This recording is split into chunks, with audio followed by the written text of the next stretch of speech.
Alright guys, after having talked about the new stuff, the new leaks coming to us in the March pack, if you have not seen this, the video in the right top corner or just looking at my channel will reveal this to you. Now we'll take a look at the Master Duel new or Forbidden Limited list, the new update and what this will mean for the game. Also keep in mind that's always quite interesting. We will basically see when the new selection pack will drop because it has been so for the last few months now that the day that the list drops is also the day that we got in the new selection pack. So let's take a look here, and we are getting it on the March the 8th. Then is when the list will drop and the list will be active, and or probably also the day that the new pack will drop. Makes sense because it's always something like the 9th, the 10th, or the 8th. This would be a Friday. Okay, the Friday. No, wait, this can't be right. Oh, it is a Friday. Okay, this would be strange because normally we're getting the new stuff more on a Wednesday, Thursday, Tuesday thingy. We have never gotten it on a Friday. I think could also be because of the February question mark. I'm not quite sure, but I still think we can expect a new pack on the March the 8th. This would be a bit earlier than normally, as it is normally around the 10th, but doesn't really make a big difference, especially if we are looking at all the cards that we will get in the new March pack. It's really not that impactful, but let's see what is happening here. Cards to be unlimited. King of the Swarm from 1 to 3. I think this makes sense. This was limited because of tier elements. Tier elements never really was that impactful anymore after the main hits through the tier element cards, so it's definitely okay getting this back, giving it or freeing it for future or current fusion strategies. This will make tier elements better, but obviously not something that will dominate the ladder once again just because the King of the Swamp is there. Obviously milling the King of the Swamp can be nice, though it doesn't really solve the problem that tier element has, because if you are missing the tier element's fusion names, then you can't really use the King of the Swamp for good fusions, which this is obviously nice. You can make a Grapha, for example, which is a nice negate, but if you don't hit the fusion summon guys, then it doesn't really make a difference. So King of the Swamp, not that impactful. It's nice and fine having this back at 3. We have Prank Kids Meow Meow Moo from 1 to 3. Now you guys have to let me know in the comments. I have not played at the time Prank Kids was a big deal, so obviously this is Prank Kids level 1. I know this from my time playing the Emancipator. I quickly want to read it. You can only link summon Prank Kids Meow Meow Mew once per turn. If a Prank Kids monster you control would tribute itself to activate this effect during your opponent's turn, you can banish this card you control off from your graveyard instead. Okay, so obviously link ones are always nice, right? But maybe you can let me know why this is super impactful in the Prank Kids deck. To be honest, I think this will just do a nothing basically. Yeah, this is what I'm expecting. Maybe I'm not seeing the really crazy combo that is possible with triple Prank Kids Meow Meow Moo. It's at 3 in the OCG, at Forbidden in the TCG. I'm not quite sure. I think this is nothing basically. Cards to be semi-limited. We have Water Enchanters of the Temple from 1 to 2. I really like this. I think they could have also just put this thing back to 3, because it's just an engine, same as with the Diabelsta engine, that is not seeing play a lot at the moment. So why not give it free, or make it free again, so that obviously it's not free because it's an ultra rare, but in the sense that you can play it, because then people can maybe pick it up and we will see a bit of difference maybe in the meta game. Some decks playing the Diabelsta engine, other decks maybe deciding to play the Adventure engine. Obviously, if you can, you want to play the Diabelsta engine, but I think this is cool because the engine in itself is quite a cool engine. So a bit sad. I think this was also limited very early when it was released, so nice to see it back here. You have the first meta relevant hit here for Super Heavy Samurai, Soul Piercer from 3 to 2. I think this is not super impactful because if you have 1 in your hand, I'm not the biggest Super Heavy Samurai guy, so correct me if I'm wrong here, but I think if you have this in your hand or on the field once, you can get it in your graveyard and then you can recycle it onto your field and hand and get it to the graveyard again, search again, etc. I think that you do not need more than 2 of these for the combo to work, but I might also be wrong. OCG has it at 1, which I think can make a bigger difference. TCG at 3 because they hit the other Super Heavy Samurai stuff.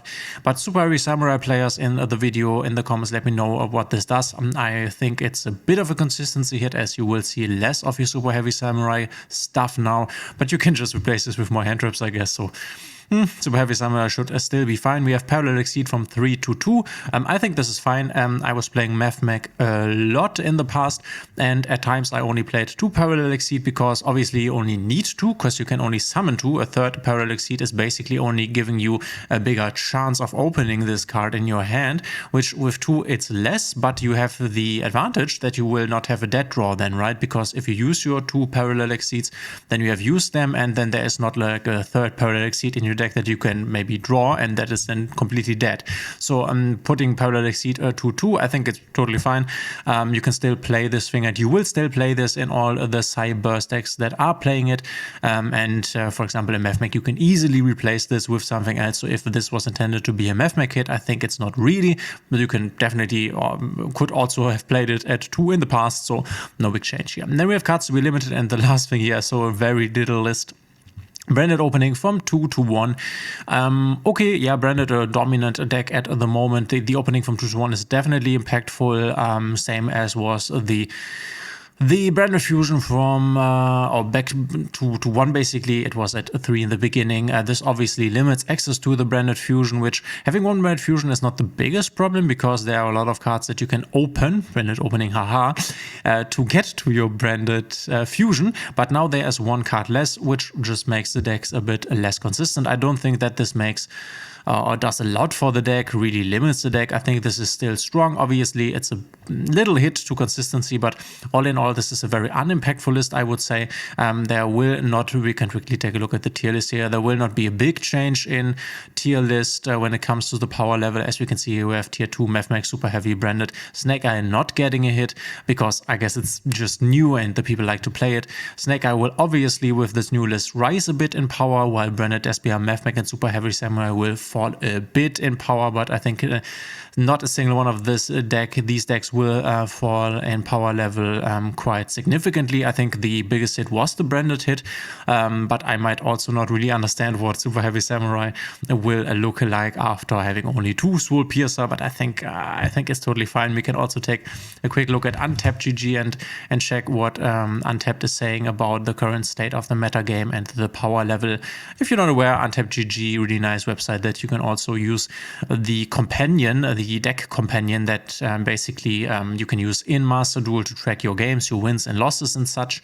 We can see at the top here, A tier, and this is a bit, I mean, it's really cool that they now have included the rank distribution here. As you can see, most of the Snake Eye decks are played in Diamond, for example. You could also see that Heroes is a deck mostly played in Platinum.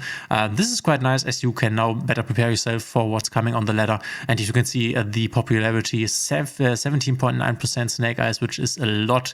As you can see, there's not a single other deck being played as much, maybe besides Branded Labyrinth, and we can see Super Heavy Branded and also Mech here in the B category. So I don't think this will change a lot.